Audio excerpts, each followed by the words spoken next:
What's going on, you guys? Welcome back to another video. So I'm recording from my car because the topic I want to speak on, I really was supposed to have been recording this morning, but right before I went to work I got a phone call and that ran into the time that I usually leave out for work.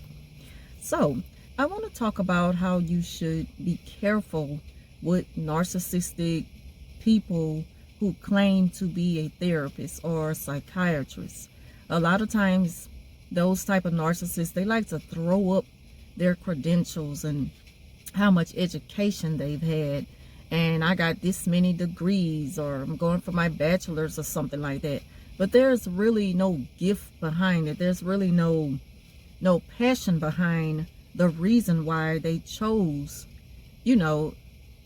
that particular major for college. It's just like, why do you even want to go into that field? A lot of time the narcissists, they don't have the answer for that. They just look at it as, it'll make, you make good money going into that type of profession.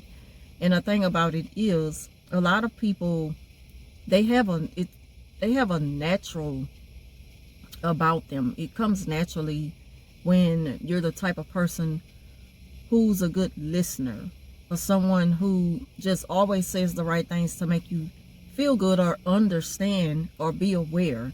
And when a person can receive it and, really start to look at themselves in a mirror and, think about the things about themselves that they may want to change, just be aware of it, have a conscience.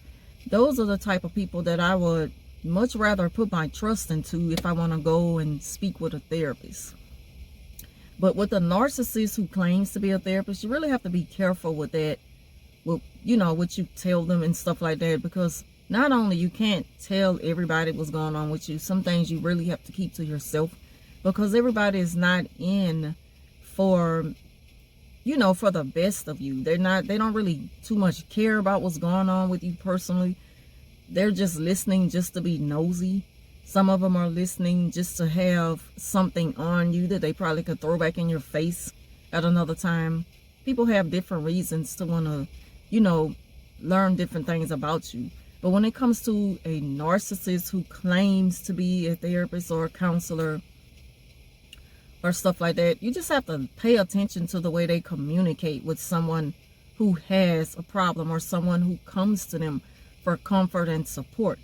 Now, I've witnessed this conversation taking place between someone who loves to throw up their credentials and, how long they went to school to become a therapist, but they didn't graduate or anything. But, all they talk about is the studies. I studied this and I studied that for the sake of just knowing the information. So I'm like, well, we should be able to, we should be able to discuss it in a way where you understand certain textbook terms.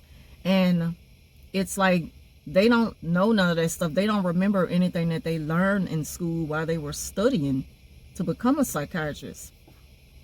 So the person was like, well, I could have been. They love to throw up, well, I could have been this, I could have been that, because I studied, I went to school for this and that for this how many years.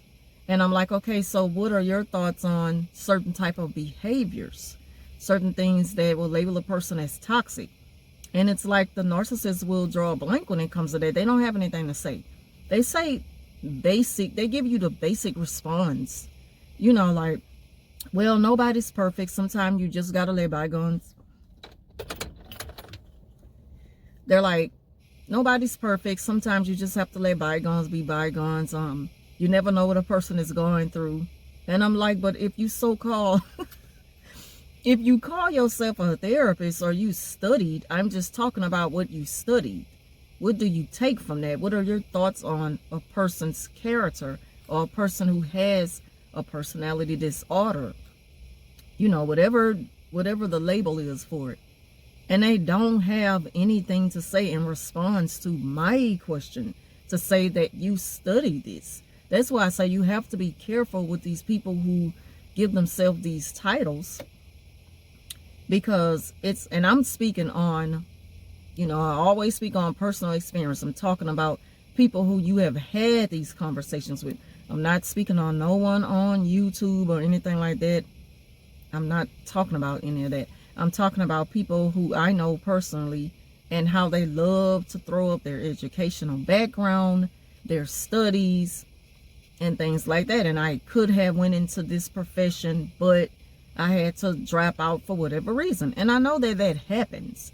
But for the sake of knowing, like, what you learn, what do you remember, you know, when you study psychiatry, it's like, what do you think about certain behaviors?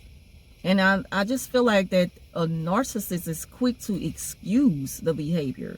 And all they do is just tell you the same old, you know, they give you the same cliche response like, nobody's perfect.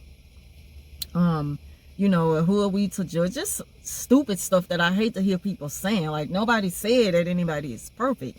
I'm not speaking on it. I'm just talking about, what do you make out of the behavior? What do you think of it? I need to go into a deeper conversation with you, you know, and I'm not expecting everybody to see things the way that I see it. But when you call yourself someone who has studied this profession, someone who, you know, we're really thinking about going into that field, I would expect you to have more to bring to the conversation than something like, well, nobody's perfect and people go through things and you just never know what they went through as a child that could have hurted them so much why they treat people a certain way. But you know what? You just got to pray, because none of us, you know, I'm like, here we go again with you just got to pray. Like, it just never gets anywhere when you talk to those type of people who have, like, you know, they love to throw up about school and stuff like that. And then that's another thing. They love to make it seem like that they are so educated. But it's like all you have, you know, claimed to do is went to school. And then you drop out. It's like everything that you do, everything a narcissist do, they quit. They never finish it. Which goes to show that a lot of times the things that they get involved in, they only did it for a certain reason. To get a certain image for the meantime, or, you know, to catch someone else's attention, or either they're following someone else, they're jealous of another person, and they're just pretty much copying off someone else. But it's never anything that they have a genuine interest in. It's not something that they really have a passion for, something that, you know, they really want to make a career out of. If anything, it's just, you know, something to do for the spur of the moment. And they will really go into depth, like borrowing, you know, getting loans to go to school just for a little while. I mean, a very little while.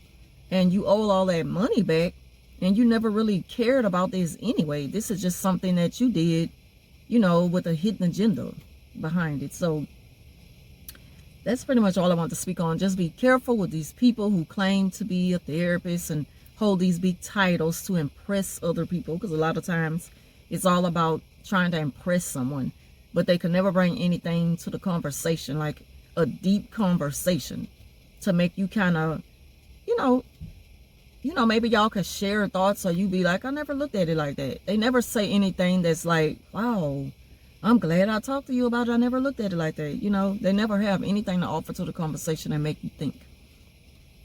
So that's pretty much all I want to talk about on that part of the video. The second part is how the narcissists, you know, they become so miserable to the point they just need people to just like, just gather them and try to pick them up all the time. They need someone to always make them, you know, pep them up a little bit and make them feel a little better when their day is not going so well. But the narcissist, it's like the moment that you take that bait, because it's all an act to me. The moment that you take that bait, it's when you just can't trust them. You can't trust them in any moment. You can't trust them in any type of mood that they present. You cannot trust them because they're going to use you some type of way. So the moment you show some type of concern for the narcissist and tell them to cheer up and stuff like that, it's like nothing will cheer them up unless you're offering them something. Just like a child. Like, you know, you want to go out for some ice cream, and then a child, they get, you know, they get excited because it's ice cream and that's something that they want. That'll make them feel better. But with a narcissist, it's kind of like that, but it's just that even when you do something to help them, when you pick them up from off the ground, it's like they end up doing something to stab you in the back. Something that you're going to end up regretting even being there for them, showing any type of concern. They always will make you regret being there for them all the time. They never show you a different side of them, and they never thank you. And if they do go into details as to what made them, would have them so down, it's always something. It's a sad story. They always have to pull mouth to get something out of you. It's never anything that you can offer them, like a good word of encouragement. It's gonna get better. It's like they just don't receive things that way. With a narc, it's always just so black and white. It's just like, well, maybe if you offer me this, then I'll feel better. Like, it always come back to material things. And if you can't offer them something, they have a bad attitude about it. They don't look at it like, well, at least you checked on me, and you offered a good word of encouragement, and that helped me. I feel a little better now. With them, it's always something that they need from you, some material type thing, in order for them to feel better. And it's all a game plan with them. It's all about a game. It's like they put on that act in the first place because they know the type of person you are. You're going to come and check on them. But you just have to be careful with the people that you check on, because a lot of people, they put on an act. They're doing that just to get something out of you because they know that you're good for it. They know they can get it out of you all the time. And they know who to put that act on, in the front of. They know the people who's not going to take the bait and going to, see them and don't see them, don't care at all. And they know the ones who are going to come and check up on them. When you set boundaries, that's one of the most strongest things held up against a narc, something that they cannot handle.